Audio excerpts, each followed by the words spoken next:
요즘 미국 부모들 사이에서 조용히 하지만 꽤 오래 회자되고 있는 사진 한 장이 있습니다. 한국의 한 학원 앞에서 찍힌 사진이었죠. 수업이 끝나기를 기다리는 아이들, 줄을 맞춰 서 있고 누가 시키지 않아도 말을 하지 않습니다. 휴대폰을 보는 아이도 없고 장난을 치는 아이도 없습니다. 사진만 보면 마치 시간이 멈춘 것 같은 장면이었죠. 이 사진을 올린 사람은 미국에서 두 아이를 키우고 있는 평범한 엄마였습니다. 그녀는 이렇게 적었습니다.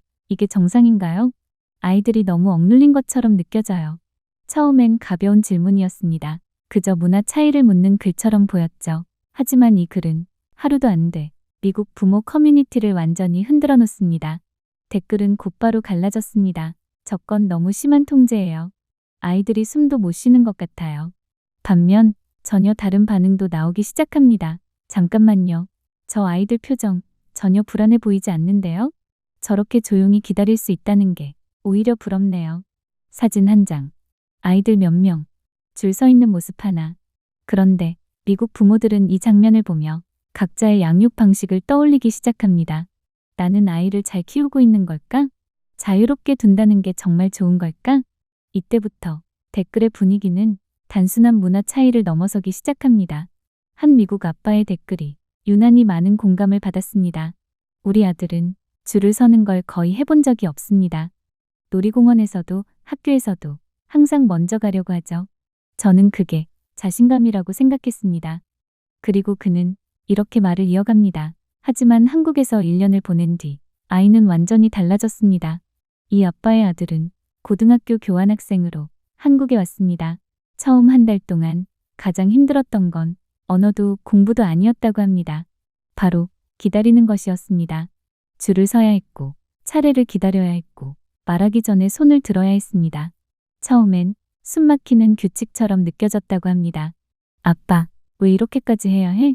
하지만 몇 달이 지나자 아이는 스스로 변화를 느끼기 시작합니다. 화를 내는 횟수가 줄었고 짜증을 참을 수 있게 되었고 무엇보다 자기 감정을 설명하려고 노력하게 됩니다. 아빠는 이렇게 말합니다. 한국에서 아이는 싸우는 법을 배운 게 아니었습니다. 참는 법을 배웠고 기다리는 법을 배웠고 자기를 다스리는 법을 배웠습니다. 이 댓글 이후 미국 부모들의 반응은 눈에 띄게 바뀝니다. 또 다른 엄마는 한국 학원에서 본 장면을 떠올립니다. 수업이 끝난 뒤 아이들이 인사를 하고 나옵니다. 억지로 시킨 것도 아닌데 자연스럽게 고개를 숙이더군요. 처음엔 그 모습이 낯설었습니다. 왜 저렇게까지 해야 하지? 아이들이 너무 억눌린 건 아닐까? 하지만 이 엄마는 며칠 뒤 전혀 다른 장면을 보게 됩니다. 아이가 넘어졌을 때 서로 먼저 달려와 도와주는 모습, 누군가 실수했을 때 웃지 않고 기다려주는 태도. 엄마는 이렇게 적었습니다. 저건 군기가 아니었습니다. 아이들이 서로를 존중하는 방식이었어요. 이쯤 되자 댓글은 점점 같은 방향을 가리키기 시작합니다. 우리는 아이에게 자유를 줬다고 생각했지만 사실 기준을 주지 않았던 건 아닐까요? 이 질문은 많은 미국 부모들의 마음을 건드립니다. 자유와 통제, 훈육과 폭력. 그 경계는 생각보다 훨씬 모호했습니다. 그리고 여기서 자연스럽게 태권도가 다시 언급되기 시작합니다. 태권도도 처음엔 폭력적으로 보였습니다. 하지만 아이는 오히려 차분해졌어요. 미국 부모들은 이제 깨닫기 시작합니다. 한국에서 말하는 훈련은 상대를 이기기 위한 것이 아니라 자기를 이기기 위한 과정이라는 걸. 학원에서, 태권도장에서, 단체 생활에서 공통적으로 등장하는 한국식 교육의 핵심은 하나입니다. 감정을 억누르는 게 아니라 감정을 다루는 법을 가르치는 것. 이건 시험 점수의 문제가 아니었습니다. 성적표에 적히지 않는 태도의 문제였죠. 그래서 미국 부모들이 이 사진 한 장에 이렇게 오래 머물렀던 겁니다. 이건 단순히 한국 학원이 빡세서도 아니고 아이들이 말을 잘 들어서도 아닙니다. 한국은 오랫동안 사람이 모여 사는 법을 훈련해온 사회였습니다. 줄을 서는 법, 기다리는 법, 고개를 숙이는 법. 이 모든 건 복종이 아니라 공존을 위한 기술이었죠. 미국 부모들이 한국 학원을 보며 처음엔 무서워했던 이유. 그건 너무 낯설었기 때문입니다. 하지만 댓글을 읽어 내려가다 보면 결국 이런 말로 모입니다. 저건 아이를 억누르는 시스템이 아니라 아이를 단단하게 만드는 과정이다. 사진 한 장으로 시작된 이야기.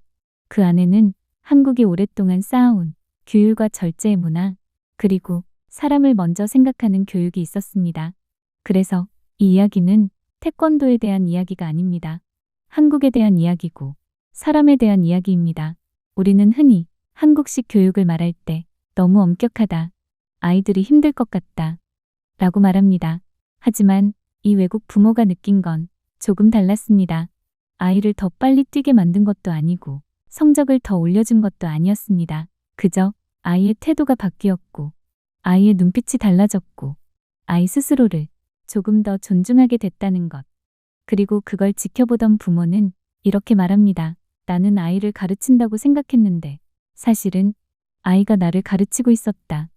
이 대목에서 많은 시니어분들이 고개를 끄덕이실 겁니다. 우리는 아이를 키우면서 늘 정답을 찾으려 했지만 사실 아이들은 조용히 우리의 삶을 비추는 거울이었는지도 모릅니다. 요즘 세상은 아이도 어른도 너무 빨리 판단받습니다. 결과가 없으면 실패처럼 느껴지고 남들보다 늦으면 뒤처진 것처럼 느껴집니다. 하지만 이 태권도 도장 안에서는 아무도 얼마나 빨리를 묻지 않습니다. 대신 이걸 묻습니다. 지금 이 순간 내가 최선을 다하고 있니? 이 질문은 아이에게도 어른에게도 똑같이 어려운 질문입니다. 그래서 이 외국 부모는 아이를 데리러 갔다가 문득 자기 자신을 돌아보게 됩니다. 나는 내 인생 앞에서 이 질문에 당당히 대답할 수 있을까? 어쩌면 전 세계 사람들이 한국의 문화에 관심을 갖는 이유는 화려한 K 콘텐츠 때문이 아니라 이렇게 조용히 사람을 바꾸는 생활 속 태도 때문일지도 모릅니다. 누군가는 말합니다. 한국은 너무 빡세다. 하지만 어떤 사람은 이렇게 말합니다. 여긴 사람을 포기하지 않는 나라 같아요. 아이를 포기하지 않고, 과정을 포기하지 않고, 사람이 변할 수 있다는 가능성을 끝까지 믿어주는 문화. 그게 이 외국 부모가 한국에서 본 진짜 모습이었습니다. 그리고 이 영상을 보고 계신 당신에게도 조심스럽게 묻고 싶습니다.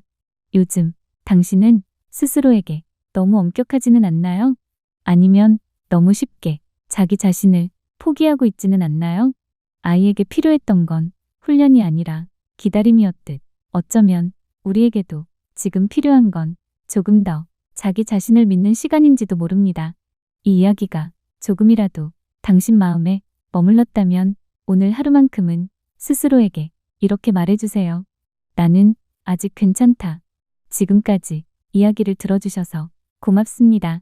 다음 영상에서도 사람과 세상을 조금 다른 시선으로 함께 바라보겠습니다.